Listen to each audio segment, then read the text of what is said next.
Salam sejahtera dengan penuh sukacita. Bisa berjumpa kembali dengan Anda semua, seluruh jemaat GCC, hamba-hamba Tuhan, dan juga para aktivis gereja dimanapun Anda berjemaat dan bergereja. Hari ini kita akan lanjutkan pelajaran kita dengan tema pelayanan. Karena tema ini cocok sekali untuk hamba-hamba Tuhan dan juga untuk memotivasi semua pekerja-pekerja dan juga jemaat Tuhan untuk terlibat aktif di dalam pelayanan.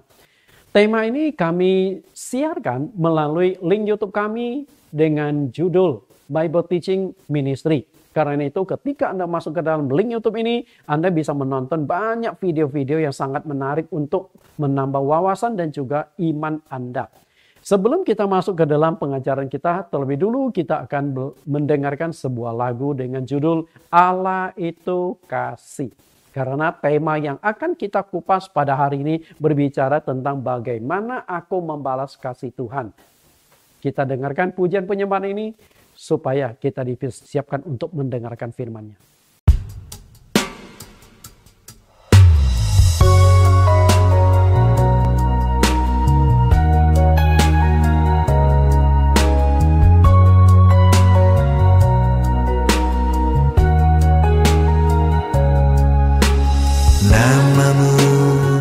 Selalu ku sebutkan di dalam doaku dengan penuh penyembahan.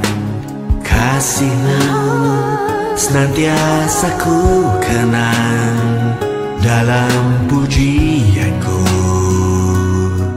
Dengan kerinduan ku rindu, dunia pun merasakan kasih yang ku rasakan dari-Mu Yesus Tuhan. Ku rindu semua yang Kau lakukan, membuat dunia mengerti Kau menunjukkan Allah itu kasih. Apapun pertanyaannya, mengapa Yesus mau datang ke dunia? Mengapa Ia mau menderita bagi kita?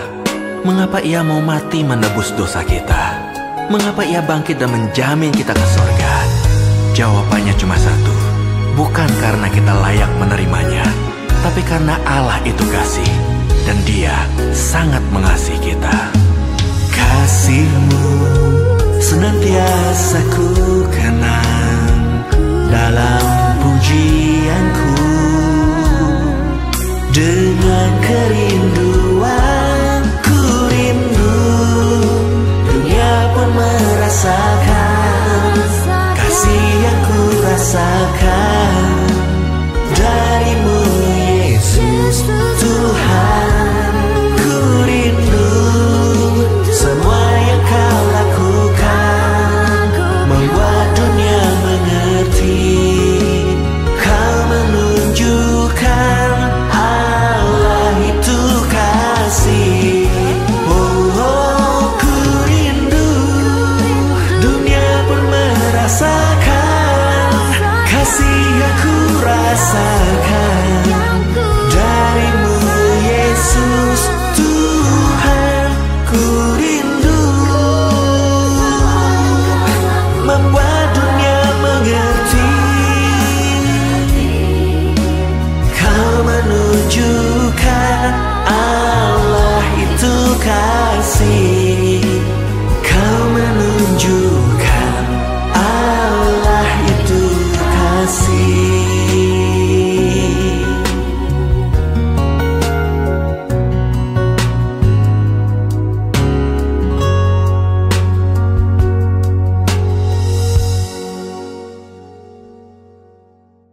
Bapak Ibu, kita sudah mendengarkan sebuah lagu melukiskan kasih Tuhan yang luar biasa.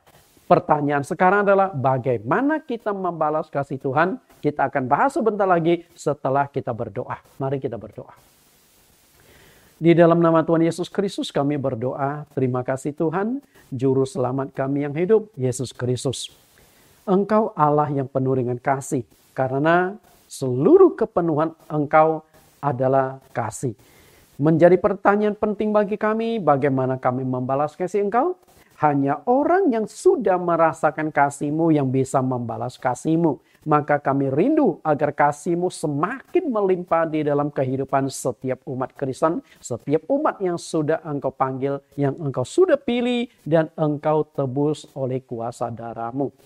Hari ini kami belajar tentang kasih-Mu, dan kami ingin agar kasih-Mu itu diterapkan di dalam kehidupan kami sehari-hari. Bagaimana kami aplikasikan kasih itu di dalam pelayanan kami kepada sesama. Pimpin kami, buka hati kami untuk menerima pengajaran ini. Di dalam nama Tuhan Yesus Kristus kami berdoa. Amin. Bapak Ibu yang saya kasihi, tema yang kita kupas pada saat ini adalah lanjutan dari 2 minggu yang lalu. Temanya adalah pelayanan. Nah, dari tema ini saya kembangkan tidak kurang dari 10 sesi. Dan mungkin akan berkembang terus. Karena setiap kali ada tema-tema yang berkaitan dengan pelayanan akan saya kelompokkan ke sini. Karena bahannya sering kali saya berikan itu bersifat berseri. Supaya lengkap Bapak Ibu pahamin. Kemarin minggu lalu saya sudah berikan ini. 3 alasan kita melayani pekerjaan Tuhan. Alasan yang pertama adalah kewajiban umat pilihan. Namanya kewajiban berarti ada tuntutan Tuhan ketika engkau tidak jalankan kewajiban tersebut. Kewajiban timbul karena ada perintah. Nah, kalau perintah kita tidak jalankan, tentu penghakiman itu akan terjadi. Berarti pelayan itu bukan pilihan. Saya mau melayani, saya tidak melayani, itu hak saya. Tidak, tapi itu perintah Tuhan. Lalu yang kedua, membalas kasih Tuhan. Nah, ini akan saya kupas pada saat ini. Untuk apa sih kita melayani Tuhan? Tujuan kita melayani Tuhan adalah mengembalikan kasih Tuhan di dalam hidup kita. Kalau Tuhan mengasihi kita 100%, kita bisa mengembalikan 30% saja itu sudah luar biasa. Jangan muluk-muluk untuk membalas kasih Tuhan 100%. Engkau tidak akan sanggup. 30% saja sudah luar biasa.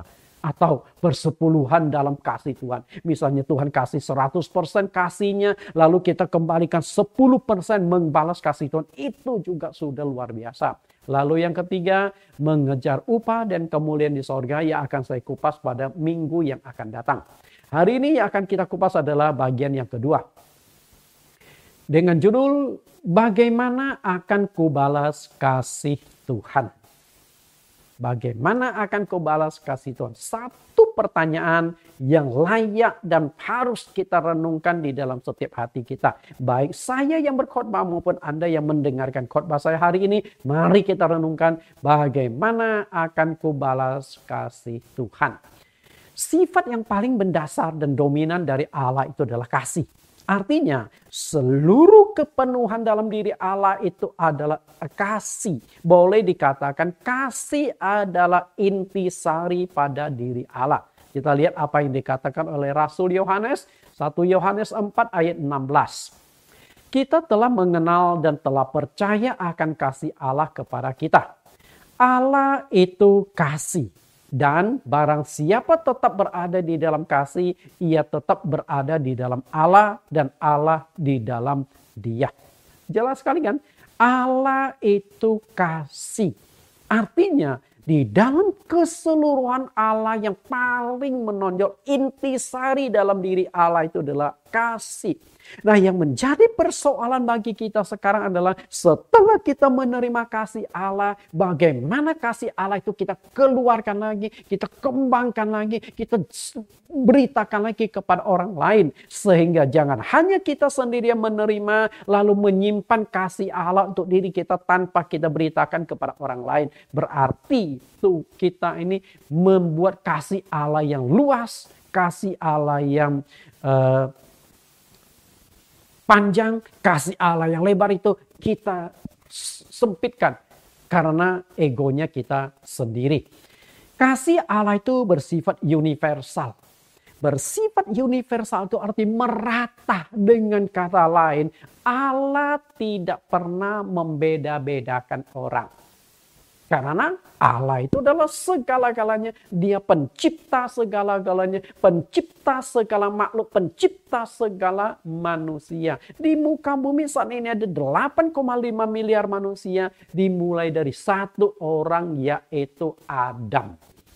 Nah, Adam ini ciptaan Tuhan. Nah, seluruh manusia yang terdiri dari segala bangsa, 200 negara di dunia, semua itu dimulai dari satu orang, itu Adam. Setelah ribuan tahun berkembang biak sampai hari ini. Karena itu Allah tidak pernah membedakan. Kalau Allah membedakan, berarti kan ada Allah yang ciptakan, bukan Allah yang ciptakan. Nah, kalau semua diciptakan Allah, seharusnya Allah tidak pernah membedakan orang. Nah, yang membuat berbeda itu bukan dari Allah, tapi manusia itu sendiri. Allah tidak pernah membedakan apa sukumu. Karena munculnya suku bangsa sebenarnya itu juga dari Allah. Ketika di dalam Kejadian pasal 11, manusia mencoba membangun menara Babel. Setelah itu Tuhan tidak setuju atas rencana pembangunan Babel itu. Maka dihancurkanlah menara Babel dengan cara mengacau balaukan bahasa manusia. Dulunya kan bahasanya satu. Adam dan Hawa berkomunikasi pakai satu bahasa. Cuma saya tidak tahu bahasa apa. Sekarang bahasa kan begitu banyaknya. Segala bangsa, suku bangsa dan bahasa. Karena bahasa itu menentukan suku. Suku Bugis, bahasa Bugis. Suku Jawa, bahasa Jawa. Suku Melayu, bahasa Melayu. Suku Chinese, bahasa Chinese. Dan suku Chinese juga terbagi lagi. Saya orang Ke, orang Hakka, ada orang Teochew, ada orang Hokkien. Macam-macam.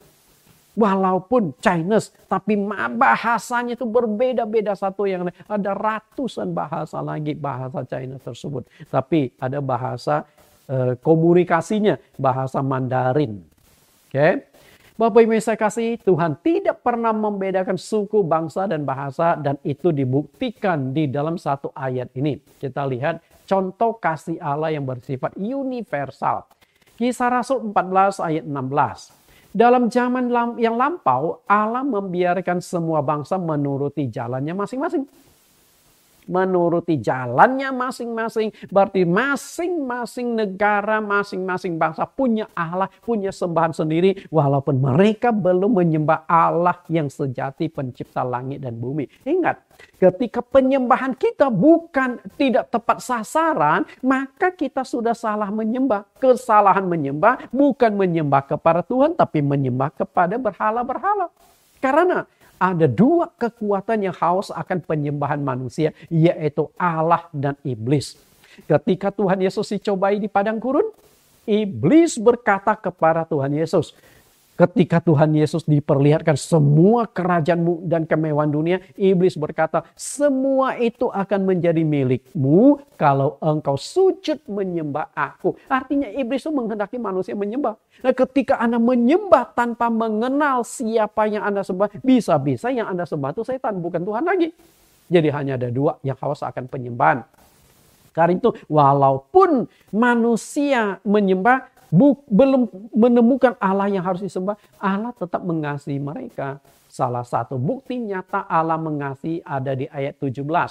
Namun ia bukan tidak menyatakan dirinya dengan berbagai-bagai kebajikan, yaitu dengan menurunkan hujan dari langit dan dengan memberikan musim-musim subur bagi kamu. Ia memuaskan hatimu dengan makanan dan kegembiraan. Bapak Ibu perhatikan salah satu contoh, menurunkan hujan dari langit. Hujan dari langit. Bayangkan kalau Allah pilih kasih. Hanya ini pendeta Nathan rumahnya nomor 2 di sebelah, nomor 1 di sebelah lagi nomor 3. Ketika hujan turun hanya rumah 2 yang dapat hujan, kiri kanan kering kerontang. Kenapa di tengah-tengah dapat hujan? Karena ini hamba Tuhan, ini pendeta Nathan. Apakah Tuhan bertindak begitu? Konyol, betul nggak? Tuhan tidak membedakan. Rumah Nathan dapat hujan, kiri kanan. Ada yang Islam, ada yang Hindu, ada yang Buddha, ada yang Konghucu. Semua aja juga dapat hujan. Tuhan tidak pilih hal ini. Tidak istimewakan Nathan. Karena Di mata Tuhan semua itu adalah umat ciptaannya. Itulah kasih Allah yang bersifat universal. Kalau hanya di rumah saya, di atap rumah saya yang bisa dapat hujan, bayangkan betapa kacaunya dunia. Betul? Pasti kacau balau.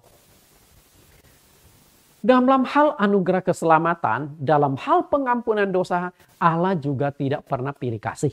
Artinya Allah tetap mengasihi semua manusia karena Dia menghendaki semua manusia itu diselamatkan. Yohanes 3 ayat 16.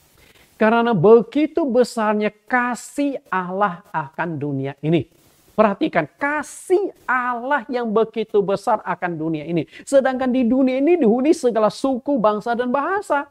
Semuanya itu dikasih Allah. Yang dikasih Allah bukan buminya, tapi manusia yang ada di bumi ini, yang tinggal di bumi itu yang dikasih Allah. Berarti Allah mengasihi semua manusia. Bagaimana wujud kasih Allah kepada manusia?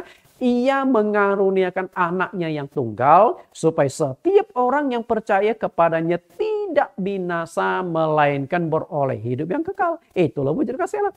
Berarti Yesus Kristus, anak Allah yang disalibkan di Bukit Golgota, bukan untuk menyelamatkan orang-orang tertentu, suku-suku tertentu, tapi menyelamatkan semua orang yang tinggal di bumi. Hanya satu yang diminta oleh Tuhan Yesus, percayalah. Jadi, kalau yang orang lain tidak selamat, itu tidak boleh salahkan Tuhan lagi. Karena Tuhan sudah menyediakan anugerah. Jadi yang namanya konsep keselamatan dimulai dari anugerah. Anugerah itu artinya kematian Yesus Kristus di atas kayu salib adalah untuk menyelamatkan semua manusia. Tetapi kematian Yesus tidak ada gunanya. Yesus mau mati 1 kali, 10 kali, 100 kali kalau tidak ditanggapi oleh manusia. Betul? Nggak ada gunanya. Maka manusia itu harus menanggapi anugerah keselamatan yang disediakan Allah. Dan ketika manusia menanggapinya, maka di sini disebut iman. Jadi ada anugerah dan iman. Dimulai dari anugerah. Anugerah itu bersifat universal. Iman itu mulai sifatnya kolektif. Kenapa saya katakan iman bersifat kolektif? Anda harus percaya kepada Yesus, sudah kolektif. Nah, kolektif inilah yang akhirnya mengarah pada kekristenan. Artinya kalau engkau mau diselamatkan, engkau harus masuk ke dalam agama Kristen. Dengan kata lain, engkau harus percaya pada Yesus. Karena Kristen dengan Yesus identik. Kristen itu berasal dari kata Kristus. Berarti menjadi pengikut Kristus. Bapak Ibu yang saya kasih. Nah di sini tinggal kalau manusia itu ada yang nggak selamat masuk neraka, bukan salah Tuhan lagi. Tugas Tuhan sudah selesai, mengaruniakan anak tunggalnya, disalibkan supaya semua orang beroleh hidup yang kekal. Itu dia. Makanya Yesus itu disebut sebagai juru selamat dunia. Artinya Yesus menyelamatkan seluruh dunia, segala suku, bangsa, dan bahasa yang ada di dunia. Yohanes 4 ayat 42. Dan mereka berkata kepada perempuan itu, kami percaya, tetapi bukan lagi karena apa yang kau katakan. Sebab kami sendiri telah mendengar dia dan kami tahu bahwa dialah benar-benar juru selamat dunia. Yang namanya juru selamat dunia. Bukan juru selamat negara. Kalau juru selamat negara ada 200-an negara di dunia. Tapi kalau juru selamat dunia, seluruh dunia tidak dibatasi oleh suku, bangsa, bahasa, daerah, lokasi. Semuanya, intinya semua penduduk bumi akan diselamatkan oleh Tuhan. Karena dia memang juru selamat. Tuhan, karena Tuhan itu tidak ingin satupun manusia di dunia yang binasa. Yang masuk ke neraka. Karena neraka itu terlalu menakutkan, sangat mengerikan. Maka Tuhan ingin selamatkan semuanya. Lihat apa yang dikatakan oleh Rasul Paulus. 1 Timotius pasal 2 ayat yang ketiga. Itulah yang baik yang berkenan kepada Allah juru selamat kita. Perhatikan kata berkenan kepada Allah. Tadi Yesus adalah juru selamat. Tapi di sini dikatakan Allah adalah juru selamat. Kenapa demikian? Karena Yesus adalah Allah sendiri. Allah yang inkarnasi menjadi manusia. Itulah dia. Kenapa Allah harus menginkarnasi menjadi manusia? Karena untuk menyelamatkan manusia dibutuhkan satu unsur yang sangat penting dan sangat sentral, yaitu darah. Sedangkan Allah itu roh, Allah tidak punya darah. Kalau begitu harus bagaimana? Akhirnya Allah menempuh cara, dia lahir menjadi manusia. Roh menjadi daging. Allah lahir menjadi manusia. Makanya Rasul Yohanes katakan di Yohanes pasal 1 ayat 1 dan ayat 14 ayat 1. Pada mulanya adalah firman. Firman itu bersama-sama dengan Allah dan firman itu adalah Allah. Langsung masuk ke ayat 14. Firman itu telah menjadi manusia dan diam di antara kita. Dan kita telah melihat dia dalam diri anak tunggalnya. Bapak Ibu yang saya kasih di dalam Tuhan Yesus. Jadi anak tunggal yang dikatakan di dalam Yohanes pasal 3 ayat 16 itu adalah Allah yang menjadi manusia. Anak Allah itu hanya sebutan. Bukan berarti Allah punya anak benar-benaran. Tidak. Ibarat anak tangga. Emangnya tangga itu melahirkan anak satu-satu? Enggak kan? Hanya sebuah istilah. Lalu ayat yang keempat. Yang menghendaki supaya semua orang diselamatkan dan memperoleh pengetahuan akan kebenaran. Artinya Tuhan tidak ingin satu pun manusia yang binasa. Tuhan tidak ingin satu pun manusia yang masuk neraka. Maunya Tuhan adalah semua manusia itu masuk surga diselamatkan. Dan diperkuat lagi Rasul Petrus. 2 Petrus 3:9, Tuhan tidak lalai menepati janjinya sekalipun ada orang yang menganggapnya sebagai kelalaian. Tetapi ia sabar terhadap kamu karena ia menghendaki supaya jangan ada yang binasa, melainkan supaya semua orang berbalik dan bertobat. Perhatikan kata semua. Paulus katakan supaya semua diselamatkan. Petrus mengatakan supaya semua orang berbalik dan bertobat. Dengan kata lain, semua rasul itu menghendaki jangan ada satupun yang binasa. Berarti kalau masih ada yang bisa masuk neraka, tidak mengenal Yesus Kristus, itu bukan salah Tuhan lagi. Karena Tuhan sudah menyediakan wadah keselamatannya, Yesus Kristus yang disalibkan di Bukit Golgota. Nah, tinggal bagaimana kita koneksikan kasih Tuhan yang sudah berkorban di atas kayu salib dengan orang-orang yang belum percaya. Nah, koneksinya di sini dibutuhkan tim penginjilan, orang yang melayani pekerjaan Tuhan. Karena itu, melayani pekerjaan Tuhan adalah demi membalas kasih Tuhan. Bapak Ibu yang saya kasih di dalam Tuhan, tugas dan tanggung jawab siapakah pemberitaan itu? Tugas dan tanggung jawab saya dan Anda. Lihat kembali yang dikatakan oleh Petrus tadi. 1 Petrus 2:9. Tetapi kamulah bangsa yang terpilih, imamat yang rajani, bangsa yang kudus, umat kepunyaan Allah sendiri. Supaya kamu memberitakan perbuatan-perbuatan yang besar dari Dia yang telah memanggil kamu keluar dari kegelapan kepada terangnya yang ajaib. Masih banyak orang yang berjalan di dalam kegelapan. Berjalan di dalam kegelapan artinya mereka belum menemukan terang. Karena Yesus adalah terang dunia. Mereka memeluk agama mereka, di sana belum ada terang. Agama-agama mereka belum benar-benar memperkenalkan Allah sebagai juru selamat dunia. Karena agama itu masih ada di dalam kegelapan. Dan di dalam kegelapan itu tidak menyelesaikan dosa manusia.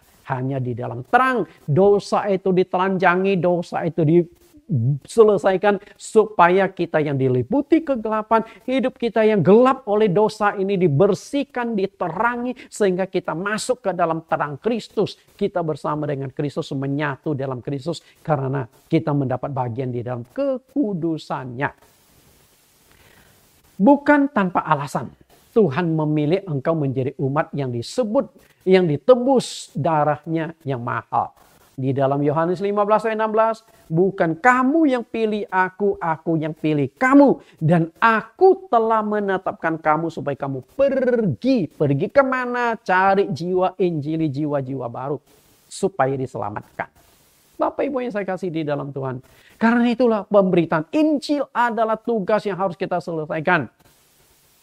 Di dalam 2 Timotius 4 ayat 5, tetapi kuasailah dirimu dalam segala hal, sabar menderita, lakukan pekerjaan pemberitaan Injil dan tunaikan tugas pelayananmu. Berarti pekerjaan pemberitaan Injil itu adalah tugas yang harus kita tunaikan, tanggung jawab yang harus kita selesaikan. Jika hari ini ada yang selamat, Bukan salah Tuhan lagi, tapi kita terlibat di dalam ketidakselamatan orang itu. Karena kita tidak beritakan Injil kepada mereka. Wadah keselamatan sudah Tuhan sediakan. Anugerah Tuhan sudah sediakan. Bagaimana orang-orang yang belum merasakan kasih Tuhan itu bisa dapatkan kasih Tuhan? Disinilah kita menjembatani. Kita akan memberitakan Injil kepada mereka yang belum percaya Tuhan. Mungkin mereka tidak ada waktu mendengar firman. Mungkin mereka tertutup. Tugas dan tanggung jawab kita. Sebelum mengenal Yesus Kristus, kita adalah orang-orang berdosa yang akan dihakimi Allah. Orang-orang berdosa yang akan dihukum Allah. Orang-orang berdosa yang akan masuk ke neraka, disiksa. Dan upah dari dosa itu adalah maut, kematian yang sangat mengerikan, dibakar dengan api yang tidak terpadamkan. Di sanalah permasalahan Bapak Ibu. Karena itu, kalau engkau tidak mau disiksa, tidak mau dibakar dengan api yang sangat menakutkan, mari kita layani pekerjaan Tuhan. Tunaikan tugas kewajiban kita. Akibat dari dosa itu apa? Akibat dosa itu sangat banyak. Saya akan berikan 5 poin. Terpisah dari Allah. Sebelum Adam dan Hawa jatuh dalam dosa, mereka bisa selalu bersekutu dengan Tuhan. Dan begitu mereka jatuh dalam dosa, hukuman Tuhan datang, sanksi kutukan Tuhan datang, mereka diusir dari Taman Eden. Berarti sudah ada pemisahan. Mereka tidak layak lagi tinggal di Taman Eden, taman yang Tuhan desain, yang Tuhan dirikan secara khusus untuk mereka, diusir keluar dari Taman Eden. Karena itu yang membuat kita terpisah dari Allah itu bukan karena kita Allah jahat, tapi karena dosa kita. Dosa itu pemisah. Yesaya 59 ayat 1-3. Allah tidak akan menjawab doanya. Bapak Ibu, ketika sepasang suami istri berantem, mereka sudah saling tidak peduli. Dipanggil pun dia nggak mau ladenin. Itu sudah permusuhan. Sama juga, dosa itu membuat kita terpisah dari Allah. Tuhan tidak akan menjawab doa-doa kita. Berarti, kenapa demikian? Karena hubungan dengan Tuhan jauh. Satu kali, Mother Teresa pernah bertanya kepada murid-muridnya. Kenapa sepasang kekasih, waktu mereka lagi pacaran, hanya dengan suara lembut pacarnya tuh bisa dengar dengan jelas. Dan bahagia. Tapi kenapa setelah menjadi suami istri, suara itu harus kencang-kencang, teriak-teriak? Karena waktu pacaran hati mereka dekat. Setelah jadi suami istri, karena konflik hati mereka sudah jauh. Nah karena sudah jauh, maka walaupun di dalam rumah ngomong harus kencang-kencang, harus teriak-teriak. Bukan dia tulik, tapi hatinya sudah jauh. Sama juga, hubungan kita dengan Tuhan kalau sudah jauh, Tuhan tidak akan jawab doa kita. Yang keempat, yang ketiga, tidak diberkati Allah, sebaliknya dikutuk. Dosa mengakibatkan kita mengalami kutukan, ekonomi kita mengalami kesulitan. Tuhan berkata kepada Adam, dengan berpeluh engkau akan mencari rezekimu seumur hidupmu sampai engkau kembali lagi ke tanah. Kemudian namanya tidak akan tercatat di sorga. Di sorga ada satu kitab yang khusus mencatat nama-nama kita di sorga. Karena itu, ketika dosa tidak dibereskan, nama kita dia akan tercatat. Yang terakhir adalah masuk neraka. Akibat yang paling mengerikan dari dosa itu bukan di dunia. Mungkin di dunia Anda berdosa, Anda masih eksis. Banyak kok penjahat-penjahat, koruptor-koruptor, penipu-penipu yang hidupnya enak-enak di dunia. Padahal itu yang dimakan adalah duit haram. Kelihatan senang-senangnya. Tapi engkau tidak akan bisa lolos dengan penghakiman di neraka. Itu yang paling menakutkan. Semua akibat dari dosa ini akan menimpa kita waktu penghakiman. Akibat yang paling mengerikan dari penghakiman itu adalah neraka. Dengan kata lain, kalau dosa kita tidak dibereskan, dosa kita tidak diselesaikan, kita akan masuk ke neraka. Di sana kita akan dibakar, di sana kita akan disiksa, sangat mengerikan dan menakutkan. Lepaskan dirimu dari siksaan tersebut. Tuhan tidak akan bisa melepaskan engkau dari neraka kalau engkau sendiri tidak berupaya. Karena kita diciptakan bukan robot, kita punya pilihan. Kalau Tuhan bertindak membuat Anda tidak masuk ke neraka, kita sudah dijadikan robot. Sudah tidak ada free will. Berarti Allah sudah menjadikan kita hanya robot. Gua mau atur ini masuk neraka, gua mau atur ini masuk surga. Allah yang demikian tidak bisa kita sembah.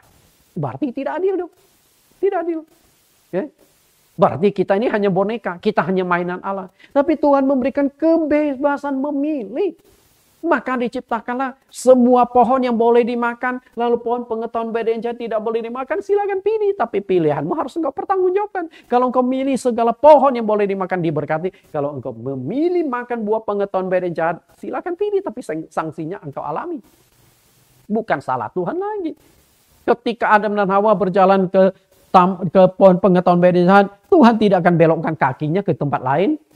Tuhan biarkan. Ketika Adam dan Hawa sudah terlibat dialog dengan ular, Allah juga tahu. Ketika memetik buah itu sebelum makan, Tuhan pun tahu dan Tuhan bisa cegah. Tapi Tuhan biarkan karena Tuhan tidak jadikan manusia itu robot dari awalnya. Manusia punya free will, tapi harus dipertanggungjawabkan pilihan-pilihanmu. Maka akibat yang paling mengerikan dari dosa itu adalah api neraka. Jangan sampai Anda masuk ke api neraka. Karena sangat-sangat menakutkan. Kita lihat bagaimana gambaran Tuhan Yesus tentang neraka.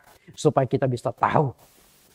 Markus 9 ayat 43. Dan jika tanganmu menyesatkan engkau penggala. Karena lebih baik engkau masuk ke dalam hidup dengan lengan kudung. Daripada dengan utuh kedua tanganmu dibuang ke dalam neraka. Ke dalam api yang tak terpadamkan. Bapak Ibu perhatikan. Masuk ke dalam neraka, ke dalam api yang tak terpadamkan. Perhatikan di sini. Jika tanganmu menyesatkan, begala. Tuhan ingin selamatkan tubuh. Tapi tanganmu menyesatkan, potong.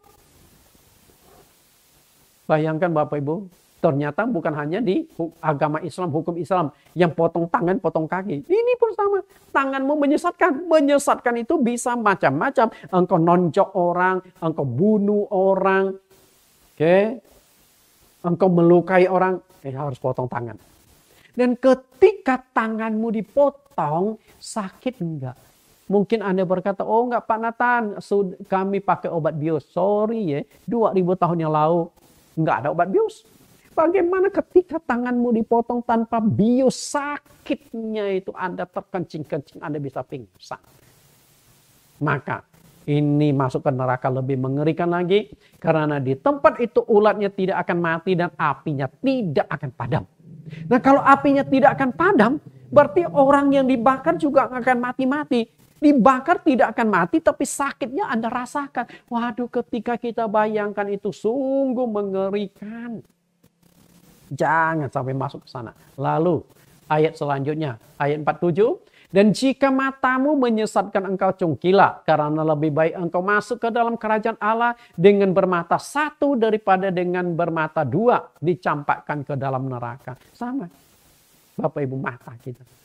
Ketika kita punya mata mau ditusuk kita langsung tutup. Ketika mata kita kemasukan debu sedikit saja rasanya sakit. Perih kita kucek-kucek. Betul? Bagaimana ketika mata kita dicungkil, dikeluarkan, waduh, sakitnya itu nggak kebayangkan. Nggak pakai obat bius, Bapak Ibu. Sakitnya seberapa? Karena itu, jangan sampai kita mengalami kesakitan seperti itu. Jangan Anda beranggapan setelah mati nggak ada rasa sakit. Pak Ibu, yang merasa sakit itu bukan tubuh jasmani. Tubuh jasmani itu hanya media rasa sakit. Yang merasa sakit itu yang ada di dalam. Masih ada jiwa dan tubuh. Jiwa itulah yang merasa sakit. Coba deh. Anda masih hidup kan? Coba cubit tangan Anda. Sakit nggak? Coba tekan mata Anda. Sakit nggak? Sakit kan? Karena masih ada jiwa. Nah, orang yang Anda cubit tangannya tadi yang sakit, lalu mengalami serangan jantung 5 menit kemudian. Setelah itu dia mati. Badannya masih hangat. Coba Anda cubit. Masih dia teriak nggak? Sudah nggak teriak. Dia nggak akan sakit lagi. Karena sumber rasa sakit sudah keluar di tubuh. Nah itulah yang akan dimasukkan di dalam neraka yang akan dibakar. Karena setelah kita mati akan dapatkan tubuh rohani lagi. Roh atau jiwa kita tuh tidak terbang bebas. Bulat terbang kanas. Enggak. Masih ada tubuh jasmani. Nanti ada tubuh rohani. Tubuh rohani adalah tubuh seperti yang dimiliki oleh malaikat-malaikat. Tubuh yang dimiliki oleh iblis. Iblis adalah roh. Tapi dia punya tubuh. Kalau enggak gimana kita lihat penglihatan malaikat-malaikat. Tubuh rohani adalah tubuh seperti yang dimiliki oleh Tuhan Yesus setelah bangkit dari kematian. Murid-murid sedang berkumpul di dalam satu ruangan. Semua pintu dikunci. Tiba-tiba Yesus masuk di tengah-tengah mereka. Postur tubuhnya ada. Tapi itu tubuh yang rohani yang tidak dibatasi ruang dan waktu. Dan ketika kita dibakar di sana, itulah yang menyakitkan. Di sana ulat-ulat tidak akan mati dan api tidak akan padam. Lalu ayat yang ke-45. Dan jika kakimu menyesatkan engkau, penggalah. Karena lebih baik engkau masuk ke dalam hidup dengan timpang daripada dengan utuh kedua kakimu dicampakkan ke dalam neraka. Potong kaki. Tangan dipotong, kaki dipotong, mata dicungkil. Jadi kalau mau dipraktekkan itu, seluruh orang manusia di muka bumi itu sudah cacat semua. Maksud Tuhan adalah bersihkan dirimu. Dosamu yang menyebabkan engkau harus dipotong tangan, harus dipotong kaki dan dicungkil mata, harus dibereskan. Daripada engkau masuk ke neraka, di sana apinya tidak akan padam. Ulat-ulat neraka tidak akan mati-mati. Ulat neraka nggak akan mati loh. Anda masuk ke sana. Kebayang nggak? Ketika kita masuk ke sana, dicampakkan ke sana, bagaimana sakit histerisnya kita. Lalu bagaimana supaya kita tidak masuk ke neraka? Siapa yang sanggup dan mau melepaskan kita dari siksaan api neraka? Ada dua. Mau dan sanggup. Mau belum tentu sanggup. Ada orang yang rela mati untuk orang lain. Ya. Dia misalnya, kalau kalau aku dibunuh, orang diselamatkan. Oh, aku bisa memilih. Banyak. Mungkin hubungan emosional atau hubungan kekerabatan. Banyak ibu-ibu ketika mau melahirkan, dokter berkatanya kepadanya, Bu, hanya ada dua pilihan. Kalau mau selamatkan anak ini, ibu terpaksa harus lewat. Kalau ibu mau selamatkan ibu, anak harus lewat. Ibu seringkali nggak bisa memilih. Bapak biasa dibicara ke bapak dulu. Bapak nggak bisa memilih. Lalu tanya istrinya, Pak, saya sudah lama ingin punya anak. Tidak bisa. Sudah bertahun-tahun. Nah sekarang dapat anak. Biarlah aku pergi, anaknya selamat. Karena dokter ngomong setelah itu nggak akan bisa punya anak lagi. Banyak ibu yang rela mati supaya anaknya diselamatkan. Itu pilihan. Tapi kalau menebus dosa, mungkin ada orang rela mati menebus dosa orang lain. Tapi bisa enggak? Masalahnya orang berdosa tidak bisa menyelesaikan dosa orang lain. Orang berdosa tidak bisa menebus dosa orang lain. Hanya dibutuhkan orang-orang yang bebas dari dosa yang bisa menyelesaikan dosa orang lain. Lalu siapakah itu? Bapak Ibu yang saya kasih, Roma 7 ayat 24-25. Aku manusia celaka. Siapakah yang akan melepaskan aku dari tubuh maut ini? Ayat 25. Syukur kepada Allah oleh Yesus Kristus Tuhan kita. Paulus mempertanyakan. Aku ini manusia celaka. Aku ini akan masuk ke neraka. Siapa yang bisa melepaskan aku dari neraka? Bersyukurlah ada Yesus Kristus Tuhan. Ayat Roma pasal 6 ayat 23. Sebab upah dosa ialah maut. Tetapi karunia Allah yang hidup yang kekal di dalam Kristus Yesus Tuhan kita. Paulus merasa sangat bersyukur. Karena apa? Karena dia sudah mengenal Yesus. Dan dia berkata, ya hanya satu-satunya yang bisa melepaskan kita adalah Yesus Kristus. Karena dia satu-satunya juru selamat dunia. Nabi boleh banyak. Rasul boleh banyak.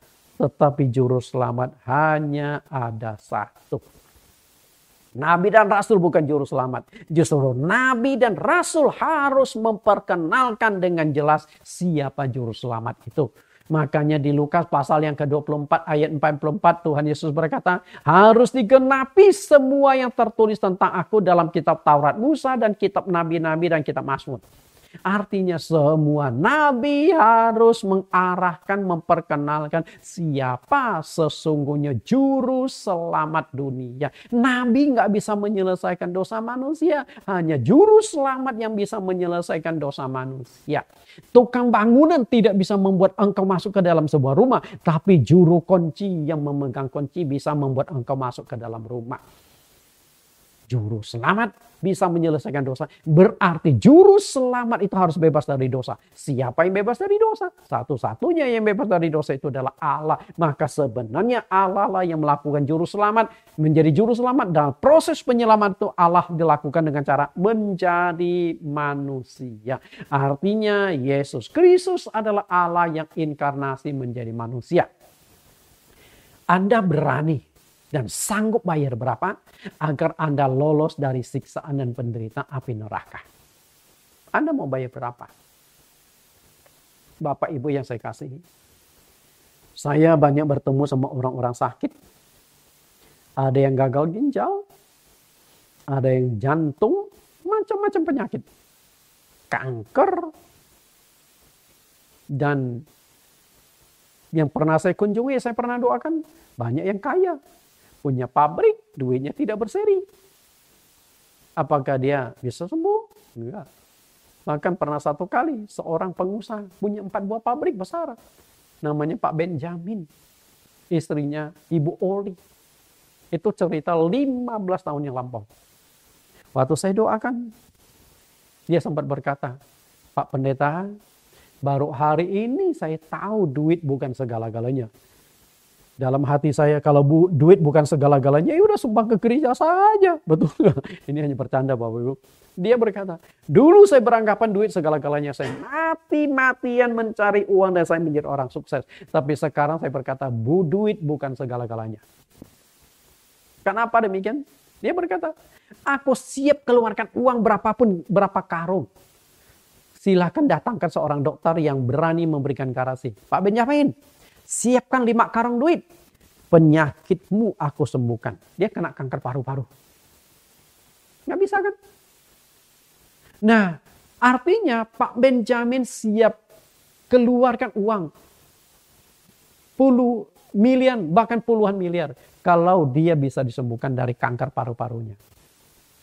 Tapi kan dokter nggak berdaya.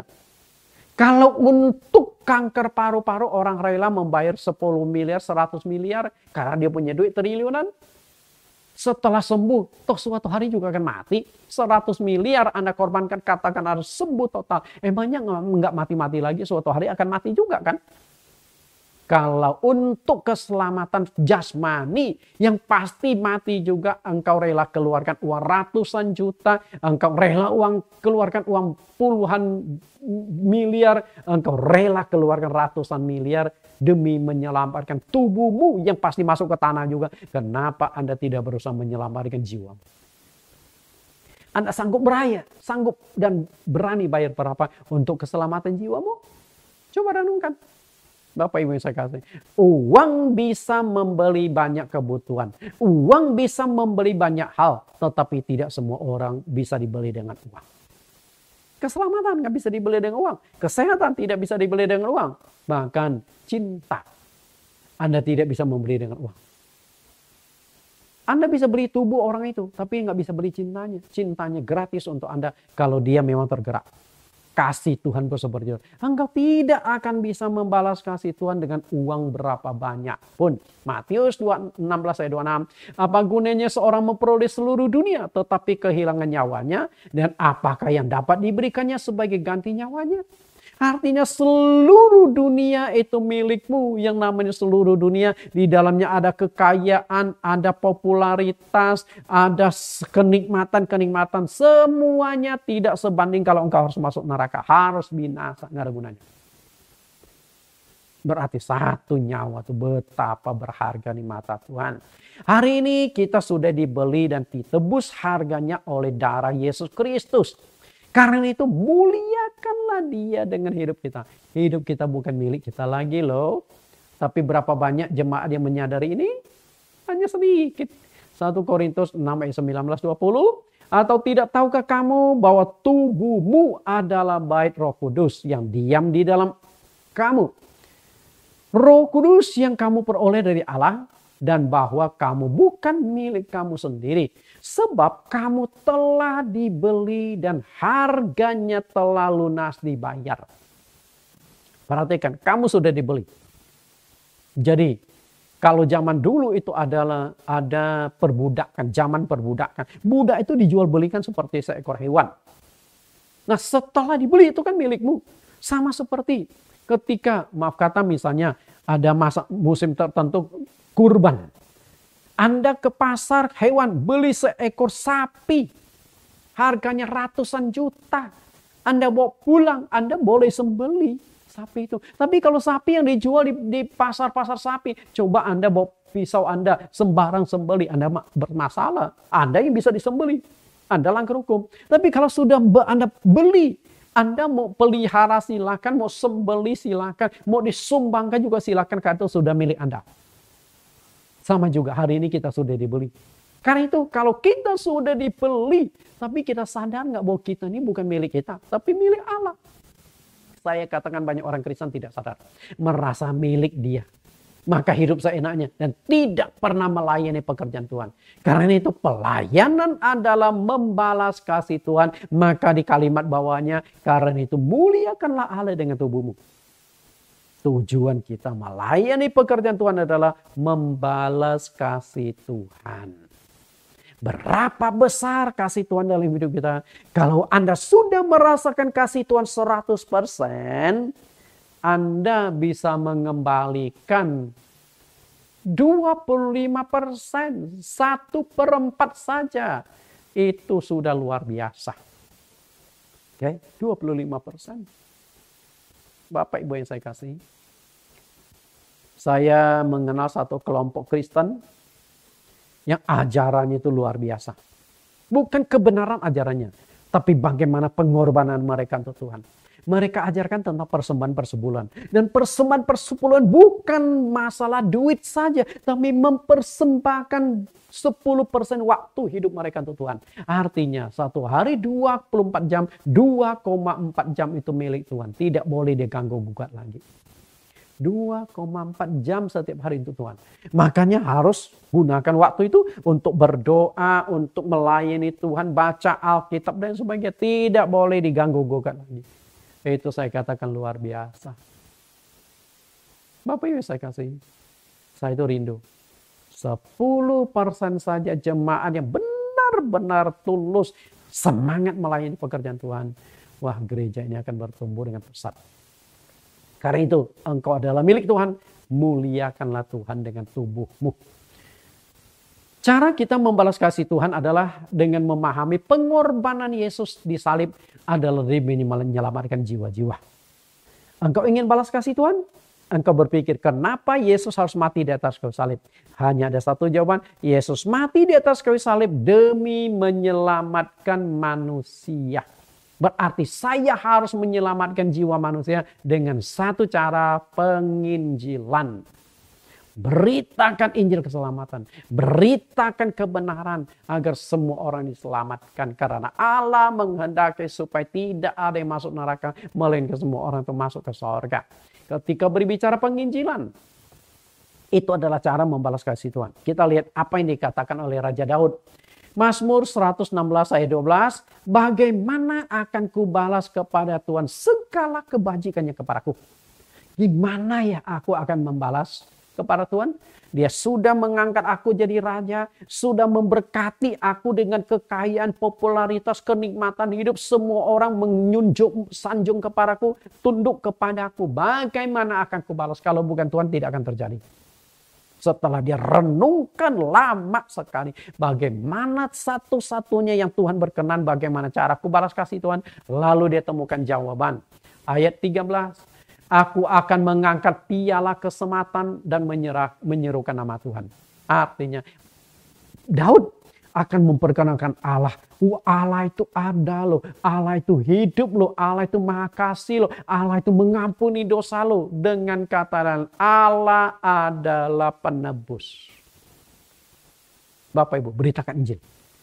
Membalas kasih Tuhan adalah memberitakan Injil.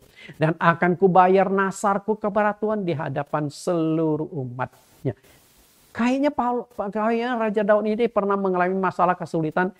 Lalu diminta pertolongan Tuhan. Tuhan, tolonglah aku. Kalau engkau bantu aku akan begini begitu. Dia bernasar. Dan ketika berbicara tentang nasar, Bapak Ibu yang saya kasihi, hari ini saya menjadi hamba Tuhan karena bernasar juga 30 tahun yang lampau. Saat itu saya kelas 2 Semea Negeri 2 Pontianak. Kelas 2 Semea. Saya jatuh sakit. Kena kanker lever. Jadi lever saya itu sudah rusak. Lever kan setelah bengkak lalu mengeras. Mengeras itu jadi sirosis. Dan lever itu kan macam-macam tipenya dan tipe saya itu tidak akan bisa sembuhnya. Setelah dicek oleh dokter, dokter sudah vonis engkau pasti mati. Hidupmu tinggal beberapa bulan. Bapak Ibu, saat itu badan saya itu lemas, kurus, tapi bagian perutnya gembung karena memang kanker. Bapak Ibu. Nah di saat itulah saya mulai berpikir hidup saya akan berakhir. Baru kelas 2 Semea. 1 tahun saya berhenti, tidak bisa sekolah. Suatu malam, Jumat malam, saya paksakan diri ikut ibadah di gereja. Selesai ibadah, jemaat sudah pulang, saya masih duduk di aula sendiri. Ya seperti orang gila, mungkin orang melihat ini Pak Nata lagi gila. Karena memang saya lagi down sekali. Akhirnya sekitar jam 9 malam, dengan seorang diri saya bersujud di aula. Di sebuah gereja di Jalan Kelantan. Saya malam itu bernasar, Tuhan, aku masih muda tapi sudah divonis oleh dokter akan mati dalam waktu dekat. Tuhan, Engkau Maha Kuasa. Engkau punya kuasa hidup. Tunjukkan Tuhan. Kalau Engkau sembuhkan aku akan menjadi pelayan-Mu. Nah selesai berdoa sekitar setengah jam. Badan itu sudah lemas. Sudah nggak sanggup pulang. Nah ada satu anak muda yang jaga di gereja, yang bersih-bersih gereja. Lalu datang ke aula, mengajak saya pulang. Dia bopong saya. Naik becak antar saya sampai ke rumah, sampai ke ranjang saya. Karena untuk jalan saja saya sudah tidak kuat. Besok nggak ada perubahan. 1 minggu tidak ada perubahan. Masuk minggu yang kedua, suatu pagi saya bangun. Kok badannya rasanya segar ya? Padahal masih kurus. Kuning. Kok rasanya segar ya? Saya nggak percaya. Bangun berdiri, lalu saya berjalan di ruang tamu duduk. Segar. Hari itu biasa makanan itu ibu saya antar ke kamar minuman. Jadi saya hanya bisa terbaring di ranjang. Paling mentok ya duduk di ranjang. Hampir setahun. Dan akhirnya hari kedua, mama masih bengong. Hari kedua masih segar. Hari ketiga masih segar. Di hari ketiga itulah mama saya sudah datang. Sian, kamu gak salah kok mama lihat kamu 3 hari ini segar. Saya jawab, iya tuh gak tahu. Rasanya badan saya segar, gak ada sakit. Padahal badan tuh masih kurus. Kan gak mungkin dong mujizat terjadi langsung badan berisi. Enggak. Perut juga masih gede. Akhirnya 1 minggu lagi badan segar. Suatu hari setelah beberapa minggu saya kembali ke dokter yang vonis saya akan mati. Lalu dicek. Hasil cek lama saya kebawa juga. Hasil cek keluar. Setelah lihat hasil cek dibandingkan. Lihat kiri kanan lihat saya. Lihat kiri kanan lihat saya. Akhirnya setelah beberapa kali dia teliti. Saya geleng-geleng kepala. Langsung tanya. Dek, kamu beberapa lama ini berobat kemana? Saya katakan tidak. Saya tidak berobat kemana-mana. Dia keningnya agak berkerut. Rasanya nggak mungkin. Kamu minum obat apa? Saya katakan enggak. Saya nggak minum obat apa. Lalu dia berkata, nggak mungkin. Saya belum ngerti loh apa yang hasil ceknya loh. Karena dia belum serahkan. Nah akhirnya dia tanya, kamu kan orang Chinese. Coba kamu ingat selama ini kamu minum nggak obat-obatan? Akar-akar kayak obat-obat Chinese tradisional. Saya katakan tidak. Lalu dokter pertegas lagi. Dek, dia panggil saya, Dek. Itu akan sangat membantu banyak orang loh. Karena banyak orang yang sakit seperti kamu loh. Saya masih polos nggak ngerti maksud dokter. Lalu dia berkata, kamu pernah nggak minum obat? Saya katakan tidak. Lalu apa yang kamu lakukan? Saya berdoa saja. Akhirnya karena maaf kata dokternya kayaknya orang Muslim. Karena namanya tuh nama Muslim. Akhirnya setelah itu dia berkata, Dek kamu sembuh total. Bahkan ada antibodi dalam tubuh kamu. Dia tutup map serahkan kamu pulang. Sampai hari ini saya tidak pernah kambuh. Padahal sering kali kurang istirahat, kurang tidur. Kerja, siapkan materi khotbah sebagai pelajar bisa sampai jam 2 subuh, jam 3 subuh. tapi tetap sehat. Kenapa? Tuhan sembuhkan terus. Hari ini saya merasa diri saya itu milik Tuhan. Makanya saya melayani pekerjaan Tuhan. Bahkan saya sering kali berkata di hadapan anak istri saya itu milik Tuhan. Bukan milik kalian, bukan milik siapapun, milik Tuhan. Maka sepenuh hati saya harus melayani pekerjaan Tuhan. Karena mestinya 30 tahun yang lalu tuh saya sudah mati. Karena saya bernasar, hari ini saya masih hidup karena nasar saya. Maka saya harus membayar nasar saya seperti ini dikatakan oleh Raja Daud. Ayat yang ke-15, berharga di mata Tuhan kematian semua orang yang dikasihinya. Mestinya saya sudah mati 30 tahun yang lalu. Tapi apakah kematian saya berharga? Mati karena belum berkarya untuk Tuhan? Mati karena kanker lever? Tidak ada gunanya. Tapi hari ini kita bisa memilih. Saya mau mati di hadapan Tuhan itu menjadi orang yang berharga di mata Tuhan atau tidak berharga. Dan kalau Anda ingin berharga di mata Tuhan, mati berharga di mata Tuhan, cari jiwa sebanyak-banyaknya. Satu jiwa yang Anda buat bertobat, malaikat bersorak-sorai. Artinya apa? Cari jiwa susah karena sangat berharga. Makin banyak jiwa yang Anda bawa Tuhan bertobat, makin besar upah yang akan terima di sorga. Karena Tuhan pasti menyediakan upah dan kemuliaan di sorga. Sebagai penutup khotbah saya hari ini, kita dengarkan sebuah ilustrasi. Bapak Ibu saya kasih, ada satu orang dari barat, orang bulek lah istilahnya. Suatu hari dia terbang ke Afrika, masuk ke hutan Afrika, dia ingin berburu binatang tertentu. Tapi hari itu dia berjalan masuk ke hutan itu sepanjang hutan. Binatang yang mau dia buru dia tidak temukan. Sebenarnya yang mau diburu itu adalah hewan yang dia mau ambil dan sudah dapat lisensi dari pemerintah Afrika. Tidak ketemu, akhirnya seharian lalu keluarlah dia mau pulang. Sampai di tepi hutan, di sawah-sawah, karena saat itu matahari hampir tenggelam, dan dia melihat sunset itu begitu indah. Lalu dia duduklah di bawah sebuah pohon, memandang pemandangan, menikmati saat-saat terakhir sebelum matahari terbenam. Ketika dia lagi asik melihat kiri kanan, tiba-tiba dia melihat ada jarak yang tidak begitu jauh dari dia. Ada seorang Afrika yang sedang bercocok tanam, membereskan tanaman dia. Tapi orang Afrika itu nggak tahu bahwa ada orang bule lalu sedang duduk di bawah pohon. Karena ada semak belukar dan juga jarak pandang masih lumayan jauh. Tiba-tiba orang bule ini kaget karena dari jarak yang tidak jauh seekor singa sedang mengendap-endap mendekati orang Afrika itu. Setelah sampai jarak terkam, langsung singa itu lompat menerkam orang yang sedang bekerja di ladang tersebut. Langsung orang bule itu angkat senapannya, ditembak, dor. Singa itu kena tembak, terkapar. Dan orang yang lagi bercocok tanam lompat karena kaget 2 meter, kaget sekali. Begitu dia sudah bisa kuasai diri, dia lihat belakang dia ada seekor singa yang lagi menggelepar berlumuran darah. Kemudian dia lihat kiri kanan, dia lihat ada seorang bule yang masih memegang sebuah senapan. Nah, dia tahu bahwa nyawanya sudah diselamatkan orang bule itu. Lalu dia karena masih gemetaran melihat singa yang ada dekat dia yang sudah mati, dan karena ledakan senapan yang begitu kuat membuat dia ketakutan. Dengan gemetaran dia datang kepada orang bule itu.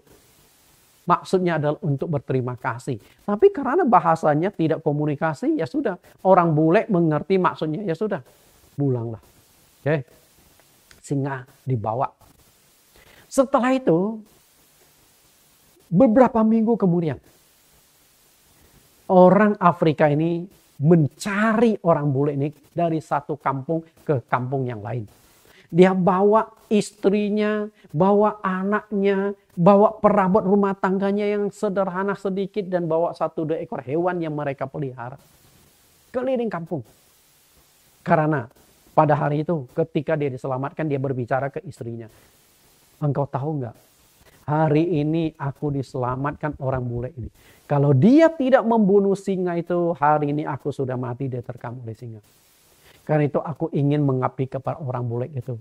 Nah setelah istrinya dengar, lalu dia berkata, engkau adalah kepala keluarga ini. Engkau yang membiayai hidup kami. Kalau engkau ingin mengabdi kepada orang bule ini, kami ikut dengan engkau. Akhirnya istri, anak, satu keluarga cari sampai ketemu orang bule itu. Orang bule ini juga bingung, apa ini gimana ini? Satu rumah datang. Dan rupanya dia lupa ingat juga orang yang bule yang sudah diselamatkan. Nah lalu dipanggil seorang penerjemah. Nah waktu diterjemahkan, orang bule ini, orang Afrika ini berkata, Tuhan ini beberapa minggu yang lalu sudah menyelamatkan nyawaku. Kalau dia tidak tembak singa itu, aku sudah mati diterkam oleh singa. Nah kalau aku mati, anakku, istriku juga akan mati kelaparan karena aku satu-satunya yang mencari nafkah untuk keluarga ini. Karena itulah sejak hari itu aku diselamatkan, aku sudah bertekad bulat mempersembahkan hidupku menjadi pelayan dari Tuan bule ini. Karena hidupku sudah menjadi milik dia, saya seharusnya sudah mati tapi diselamatkan. Nah istriku, anakku juga ingin. Karena aku kepala keluarga yang membiayai hidup mereka, mereka juga ingin mengabdikan hidupnya kepada Tuhan ini. Nah si orang bule ini setelah mendengar, dia tundukkan kepala tanpa terasa air matanya menetes. Dalam hatinya berpikir, orang Afrika kulit boleh hitam, tapi hatinya putih. Tahu membalas budi, tahu membalas kasih. Dia bisa mengerti bahwa hidupnya itu sudah diselamatkan orang lain, maka hidupnya adalah milik orang itu. Mungkin juga orang Afrika sudah dari dulu sudah terbiasa dengan praktek-praktek perbudakan. Sehingga dia menerangkan seakan-akan saya ini budak yang sudah diselamatkan, budak yang sudah dibeli oleh orang bule ini, maka hidupku menjadi milik orang bule. Hari ini, saya milik Tuhan karena saya sudah diselamatkan oleh Tuhan dari kanker leukemia. Hari ini Anda juga milik Tuhan karena Anda sudah dibeli dan harganya tunai dibayar. Tuhan sudah menyelamatkan kita dari iblis atau si singa yang ganas itu. 1 Petrus 5 ayat 8. Sadarlah dan berjaga-jagalah, lawanmu si iblis berjalan keliling sama seperti singa yang mengaum-ngaum dan mencari orang yang dapat ditelannya. Iblis akan menelan hidup kita supaya kita binasa. Lawanlah dia dengan iman yang teguh sebab kamu tahu bahwa semua saudaramu di seluruh dunia menanggung penderitaan yang sama.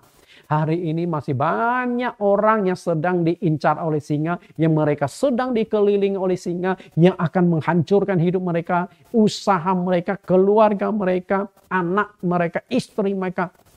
Iblis sedang mengintai supaya mereka tuh hancur hidupnya dan juga masuk ke neraka. Mari kita selamatkan mereka. Karena kita sudah diselamatkan oleh Tuhan Yesus. Caranya adalah mari kita beritakan Injil. Bagaimana cara beritakan Injil? Saya punya target. Ini bagian yang terakhir ini khusus jemaat GCC. Tapi nggak apa-apa Anda dengar juga. Target penginjilan saya di tahun 2024 adalah harus kita menangkan 100 jiwa. Target. Sampai atau tidak, itu urusan Tuhan. Karena aku menanam, Apolos menyiram, Tuhan yang memberi pertumbuhan. Dan bertumbuh atau tidak, kita serahkan ke Tuhan. Yang penting kita sudah giat bekerja menyelamatkan jiwa-jiwa. 100 jiwa. Oke, ini tahun 2004. Karena itu harapan saya seluruh jemaat GCC nonton video ini. Dan mari kita melayani pekerjaan Tuhan. Ada 100 jiwa yang akan kita bawa. Target 100 jiwa ini sebenarnya tidak mungkin tercapai jika dikerjakan hanya beberapa orang. Karena itulah saya berharap seluruh jemaat GCC ambil bagian. Bagaimana caranya? Jemaat GCC saat ini tercatat 211 orang. Sekitar kalau nggak salah 11 atau 12 jiwa itu sudah dipanggil Tuhan karena umur. Katakan selain itu dikurangi, ada yang tinggalnya di luar kota. Kita ada jemaat 2 keluarga, 3 keluarga di Bali. Kemudian ada yang tinggal di luar negeri, kita punya jemaat yang tinggal di Amerika, ada juga yang di Australia, ada yang di Bekasi, di Tangerang, banyak macam. Sehingga yang katakanlah yang masih aktif beribadah, katakanlah 100 orang. Nah dari 100 orang kalau Anda bawa 1 jiwa saja di tahun 2024, target kita mendapat 100 jiwa itu sudah terpenuhi. Oke, 100 jiwa terpenuhi. 1 jiwa saja. Mau? Kalau Anda mau ambil bagian, isi formulir ini. 100 jiwa tahun 2024. Formulirnya Anda isi nama pemberita Injil, nama Anda, lalu nomor handphone Anda. Kemudian ada target jiwa yang Anda mau bawa. Saya sediakan 5 kolom, tapi kalau Anda sanggup membawa 1 jiwa, tulis saja 1 jiwa atau 1 target yang akan injili, Anda akan bawa ke gereja di tahun 2004. Tapi kalau Anda sanggup, maka Anda bisa tulis 5 nama di sana. Tapi saya hanya minta 1, kewajibannya 1, yang 4 itu bonus. Anda mau bawa itu upah Anda yang makin besar di surga. Siapa target itu? Bisa pasangan hidup Anda. Ada jemaat GCC yang suami atau istrinya belum percaya, atau anak dan menantu serta cucu, ada yang family, bisa kakek, nenek, paman, bibi, par, ada teman-teman, rekan kerja, tetangga kiri kanan rumah Anda. 1 saja jiwa yang Anda bawa. Malaikat bersorak-sorai. Itulah satu-satunya cara kita membalas kasih Tuhan. Kalau engkau ingin membalas kasih Tuhan, mari kita lakukan. Bapak Ibu yang saya kasih di dalam Tuhan, ada 3 alasan kenapa kita melakukan penginjilan. Yang pertama, perintah Tuhan. Jadi penginjilan itu adalah perintah Tuhan. Kemudian yang kedua, membalas kasih Tuhan yang sedang saya kupas pada saat ini. Dan yang ketiga, untuk mendapatkan upah di sorga. Lalu banyak orang yang tidak mau memberitakan Injil dengan alasan, saya tidak punya waktu karena saya sibuk. Saya tidak pandai berbicara karena saya orang pendiam. Saya tidak hafal Alkitab karena saya tidak pernah sekolah teologi. Oke, Anda mau memberitakan Injil tidak?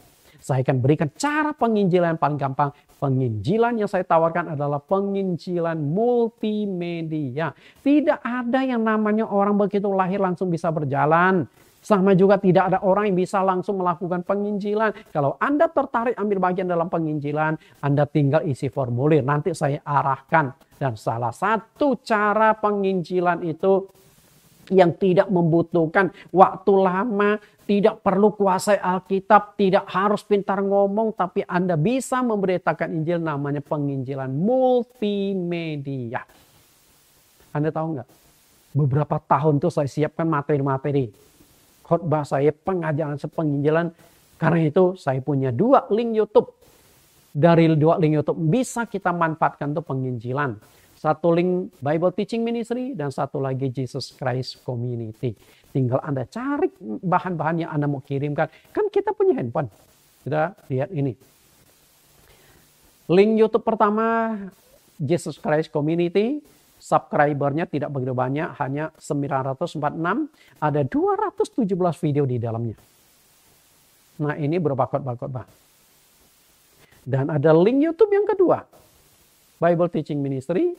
Yang nonton, subscribernya ada 8.999 orang. Harapan saya di tahun 2024 ini bisa di atas 10.000. Itu harapan saya. Kemudian videonya ada 147 video. Nah, ini berupa doktrin. Saya siapkan doktrin, pengajaran-pengajaran, baptisan, perjamuan kudus secara lengkap. Dan tahun ini ada beberapa sesi topik berseri lagi akan kita rekam. Salah satunya adalah mengenal Yesus Kristus. Dari lahir sampai mati bisa 5-6 sesi hanya untuk memperkenalkan Yesus Kristus itu. Supaya orang tahu Yesus ini siapa. Intinya kan memberitakan Injil, memperkenalkan Yesus. Nah, dari sesi-sesi tersebut, banyak video ini yang berkaitan dengan keselamatan. Konsep keselamatan. Oke, kemudian, nah ini materinya akan saya rekam. Semuanya Bapak Ibu. 10 topik yang berkaitan dengan keselamatan. Contoh, salah satunya topik sakramen baptisan air. Nah, hanya topik sakramen baptisan air itu sendiri, untuk memperoleh keselamatan tidak cukup hanya percaya, namun juga harus menerima sakramen baptisan air. Karena Tuhan Yesus berkata di Markus 16 ayat 16, siapa yang percaya dan dibaptis akan diselamatkan, tetapi siapa yang tidak percaya dihukum. Percaya dan dibaptis. Nah, kalau Anda hanya percaya tidak dibaptis, nggak selamat. Kenapa baptisan itu ada kaitan dengan keselamatan? Karena satu-satunya yang merintangi Anda masuk ke sorga itu adalah dosa. Dan dosa itu harus dibereskan. Dan cara membereskan dosa itu adalah lewat baptisan air. Artinya baptisan air menentukan keselamatan. Lalu masalahnya adalah baptisan air yang Anda terima sudah sesuai Alkitab belum? Kalau baptisan air yang Anda terima belum sesuai dengan Alkitab, belum tentu ada khasiat atau kuasa pengampunan dosa. Karena dosa satu-satunya merintangi kita masuk surga adalah dosa. Dosa harus dibereskan dan dosa dibereskan lewat baptisan air. Kita buktikan ayatnya. Lukas 3:3, maka datanglah Yohanes ke seluruh daerah Yordan dan menyerukan, bertobatlah dan berilah dirimu dibaptis dan Allah akan mengampuni dosamu. Baptisan menyelesaikan dosa. Lalu Kisah Rasul pasal 2 ayat 38, jawab Petrus kepada mereka, bertobatlah dan hendaklah kamu masing-masing memberi dirimu dibaptis dalam nama Yesus Kristus untuk pengampunan dosamu, maka kamu akan menerima karunia Roh Kudus. Perhatikan yang saya cetak merah dan di garis bawah, dibaptis untuk pengampunan dosamu. Oke? Masalahnya adalah baptisan Anda sudah sesuai Alkitab belum? Contoh sederhana, di ayat 38 ini sudah diperkenalkan teknik baptisan. Sebutan dalam baptisan bukan dalam nama Bapa, Anak, Roh Kudus. Tidak ada satupun ayat yang praktek baptisan dilakukan dalam nama Bapa, Anak, Roh Kudus. Perintah ada. Di Matius 28 ayat 19 Yesus berkata, pergilah jadikan semua bangsa muridku dan baptislah mereka dalam nama Bapa dan Anak dan Roh Kudus. Itu perintah. Pelaksana tidak ada. Tidak ada satupun contoh baptisan yang dilakukan dalam nama Bapa, Anak, dan Roh Kudus. Semua baptisan dilakukan dalam nama Yesus Kristus. Dalam nama Tuhan Yesus. Kenapa demikian? Karena perintah Tuhan Yesus, makna itu bukan makna sesungguhnya. Baptislah mereka dalam nama.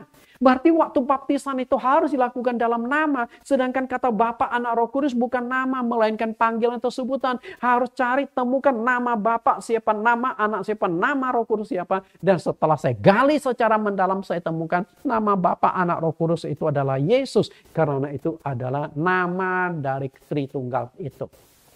Jadi, kalau Tritunggal adalah satu, seharusnya bukan 3 nama tapi 1 nama. Namanya adalah Yesus. Lalu ayat yang ke-20, pasal 20 ayat 16. Dan sekarang mengapa engkau masih ragu-ragu? Bangunlah, berilah dirimu dibaptis dan dosa-dosamu disucikan.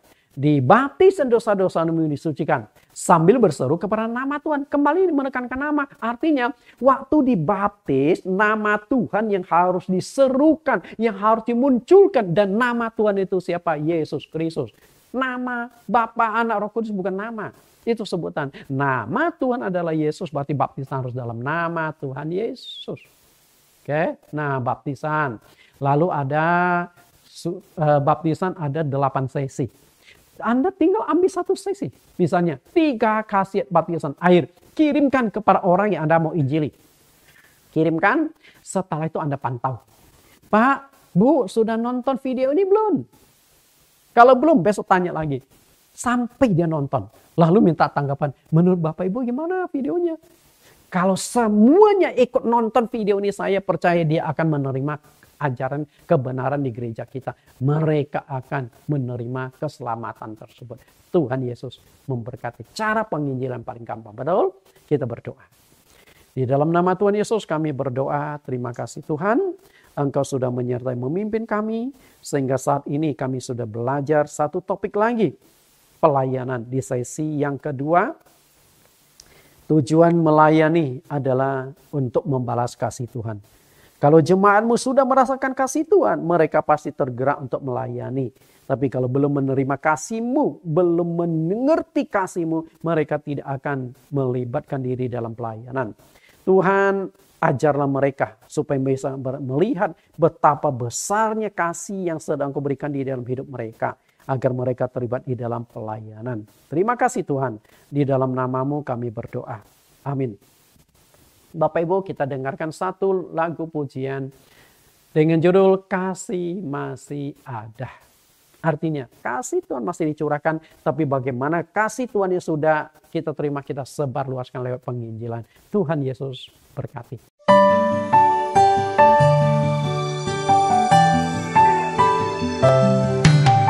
Hanya yang pernah merasakannya tahu duri dalam dagingku. Ternyata Kaulah yang paling mengerti rahasia hati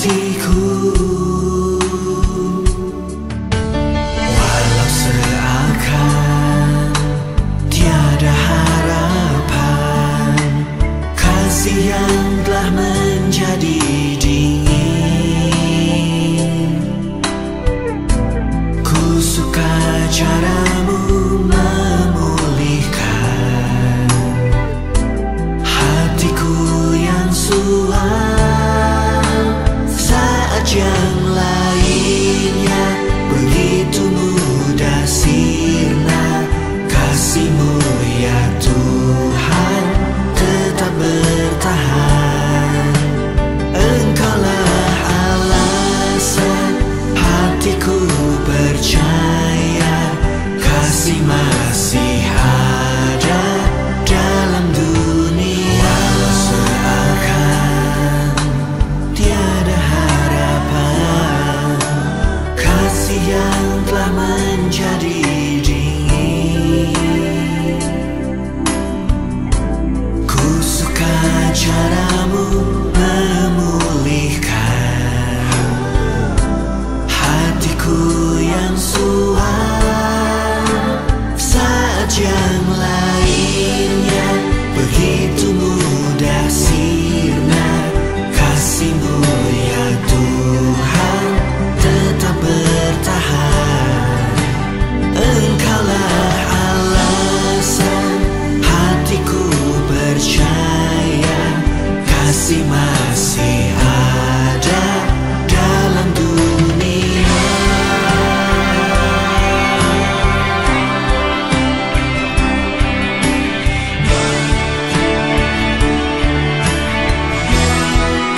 Saat yang lainnya begitu mudah sirna, kasih-Mu ya Tuhan tetap bertahan. Engkaulah alasan hatiku percaya, kasih masih ada dalam dunia. Kasih masih ada dalam dunia.